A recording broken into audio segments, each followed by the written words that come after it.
নিশা 11 বজাত ভাত খাই থকা অৱস্থাত শ্ৰমিকক গুৰুলকৈ প্ৰহাৰ ঠিকাদাৰৰ।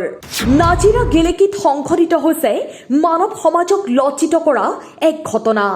গেলেকীৰ তিলেশ্বৰ ভূঞা নামৰ এজন চাহ জনগোষ্ঠীৰ যুৱকৰ লগত সংঘটিত হৈছে এই ঘটনা। এতিয়া এই ঘটনাক লৈ সৰব হৈ পৰিছে অসম চাহ জনজাতি ছাত্ৰ সন্থা। নাজিৰাত সংঘটিত হৈছে এক অমানৱীয় ঘটনা। তিলেশ্বৰ ভূঞা নামৰ এজন যুৱকক গুৰুলকৈ প্ৰহাৰ ঠিকাদাৰৰ গুণ্ডা বাহিনীৰ।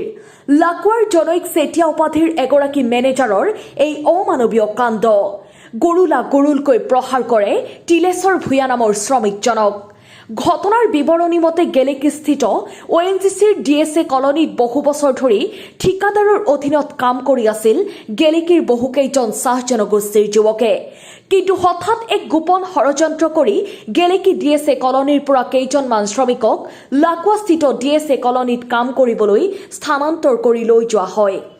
তাৰ দুদিনৰ পিছতেই জনৈক চেতিয়া উপাধিৰ ঠিকাদাৰ বাহিনীৰ গুণ্ডা বাহিনীয়ে গেলেকীৰ চাহ জনগোষ্ঠীৰ কেইবাজনো শ্ৰমিকক মাৰপিট কৰাৰ ঘটনা পোহৰলৈ আহিছে। তেনে অৱস্থাতেই সোমবাৰে নিশা প্ৰায় 11 মান বজাত ভাত খাই থকা অৱস্থাত গেলেকীৰ তিলেশ্বৰ ভূঞা নামৰ যুৱকজনক ঠিকাদাৰৰ গুণ্ডা বাহিনীয়ে গুৰুলকৈ প্ৰহাৰ কৰাৰ ফলত গুৰুতৰভাৱে আঘাতপ্ৰাপ্ত হয় শ্ৰমিকজন।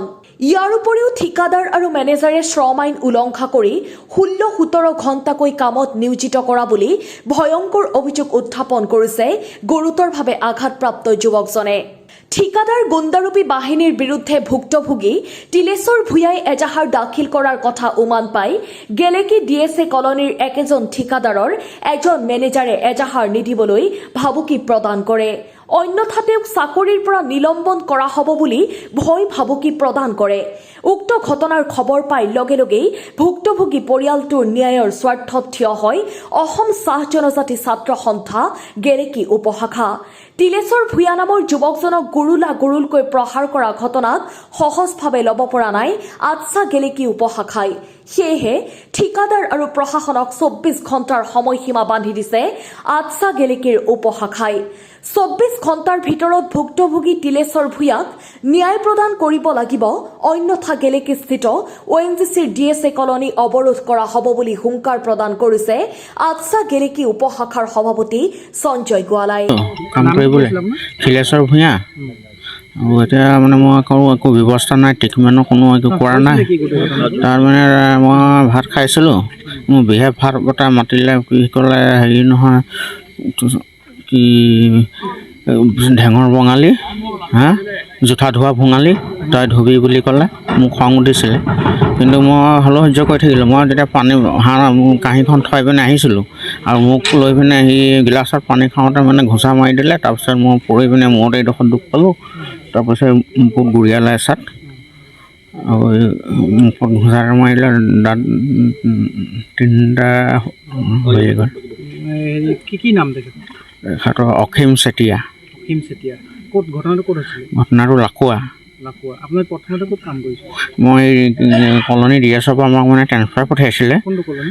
এইটো আমাৰ ইয়াতে গেলেকী। তাৰপিছত আকৌ এসপ্তাহ থাকি মই কালি মায়ে ফোন মাৰিছিলে, বেটা আহি যাবা দেই বোলে, কালি বিশ্বকৰ্মা পূজা। মই কৈছোঁ নহয় মই ইয়াত পাতিম বোলো, সেই মই তোমাৰ বজাৰ কৰিবলৈ আহিলোঁ বোলো।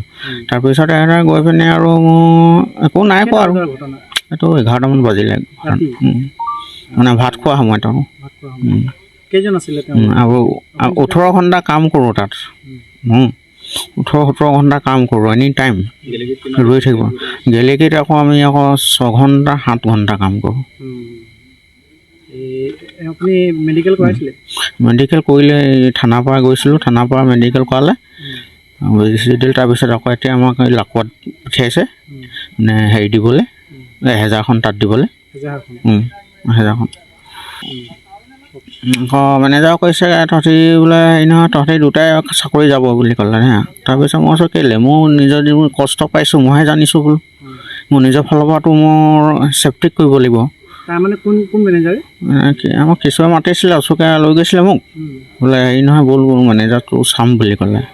আপোনাক কি মানে কি এজাহাৰ দিবলৈ মনা কৰিছে মানে চাকৰিৰ পৰা উলিয়াই দিম কৈছে মানে দুটাই চাকৰি যাব বোলে গ'লে দুয়ে ঘটনাটো আমি যোৱাকালি ঘটনা হয় যোৱাকালি ঘটনাটো আজি আমি অৱগত হৈছোঁ যিহেতু মানে অৱগত হৈছোঁ ইয়াত তেখেতৰ পৰিয়ালৰ লোকে আমাক অৱগত কৰিছে যে আমাৰ ল'ৰাটোকে এনেকৈ গুৰুত্বভাৱে তাত প্ৰহাৰ কৰিছে তাৰ যিজন মেনেজাৰ যিজন মানে ঠিকাদাৰ অংকুৰ শইকীয়া তেখেতৰ মেনেজাৰে মানে এই ল'ৰাজনক আমাৰ চাহ জনগোষ্ঠীৰ ল'ৰাজনক মানে গুৰুত্বভাৱে তেওঁ প্ৰহাৰ কৰিছে আৰু আজি আমাৰ যেতিয়া পৰিয়ালৰ লোকে জনাইছে আমি ইতিমধ্যে গেলেকী থানা প্ৰশাসনৰ লগতো আমাৰ বিষয়ববীয়াই অলৰেডি যোগাযোগ কৰিছে যোগাযোগ কৰাৰ পিছত গেলেকী প্ৰশাসনে অলৰেডি এই কথাটো এজাহাৰখন লাকুৱা থানাত এজাহাৰখন দাখিল কৰিবলৈ কৈছে তেখেতৰ পৰিয়াল এই যিটো আমাৰ যিজন ল'ৰা দুখ পাইছে তেখেতৰ পৰিয়ালে অলৰেডি লাকুৱা থানাত এজাহাৰ দাখিল কৰিবলৈ যাব এতিয়া তাৰপিছতে ঘটনাটো হ'ল যে আজি এই ONC DSA কলনীত এই ল'ৰাজন আজি ONC DSA কলনীত আজি কেইবা বছৰ ধৰি পাৰ্মানেণ্ট পোষ্টত তেখেতে চাকৰি কৰি আছে আৰু এই গেলেকী DSA কলনীত আমাৰ 57টা পাৰ্মানেণ্ট ৱৰ্কাৰ আছিলে তাৰে মাত্ৰ 19টা ল'ৰাহে আমাৰ চাহ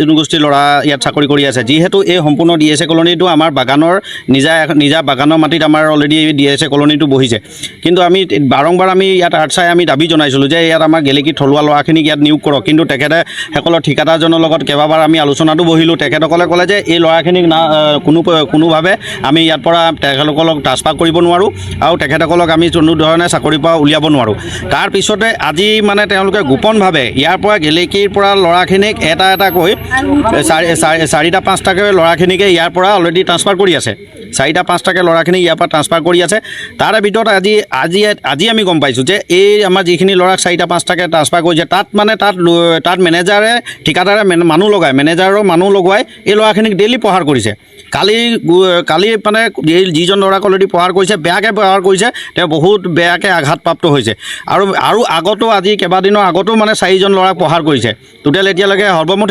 4জন ল'ৰাক তেখেতসকলে প্ৰহাৰ কৰিছে ইয়াত আমি অলৰেডি এটা কথা আমি এইটো ইয়াত গম পাইছোঁ যে এইটো এটা ষড়যন্ত্ৰ চলি আছে ইয়াত এই যিখিনি আমাৰ চাহ জনগোষ্ঠীৰ ল'ৰা তেখেতসকলক ইয়াৰ পৰা চাকৰিৰ পৰা তেখেতসকলক উলিয়াবলৈ এটা ডাঙৰ ষড়যন্ত্ৰ এইটো ঠিকাদাৰ আৰু ONC কৰ্তৃপক্ষৰ ইয়াত ডাঙৰ ষড়যন্ত্ৰ এটা চলি আছে আৰু ইয়াত আজি এটা কথা আমি গম পাইছোঁ যে যেতিয়া এখেতসকলৰ পৰিয়ালৰ যিজন ল'ৰাই অলৰেডি গুৰুতৰভাৱে আহত হৈছে সেইজন ল'ৰাই গেলেকী থানাত অলৰেডি লাকুৱা থানালৈ এজাহাৰ দাখিল যাবলৈ ওলোৱাত সেই ল'ৰাজনক ইয়াত মেনেজাৰে মাতি সেই ল'ৰাজনক অলৰেডি জনাইছে যে তুমি যদি এজাহাৰ দাখিল কৰিবা তোমাক চাকৰিৰ পৰা আমি অলৰেডি উলিয়াই দিম অলৰেডি এই ল'ৰাজনক চাকৰিৰ পৰা উলিয়াবলৈ সেই মেনেজাৰৰ কোন হয় আমি সুধিছোঁ মেনেজাৰজন ইয়াত লোকেল বাসিন্দা নহয় মেনেজাৰজন অলৰেডি ক'ত অথৰিটি পালে তেখেতক চাকৰি পৰা উলিয়াবলৈ নে ঠিকাদাৰে অথৰিটি পালে ইয়াত আমি এটা কথা স্পষ্টীকৰণ দিছোঁ এই উক্ত ঘটনাটোক লৈ যদি ONC কৰ্তৃপক্ষ বা প্ৰশাসনিক বিষয়ে এই ঘটনাটোৰ প্ৰতি যদি গুৰুত্বভাৱে নলয় তেন্তে আমি আৰ্টছা গেলেকী উপশাখাই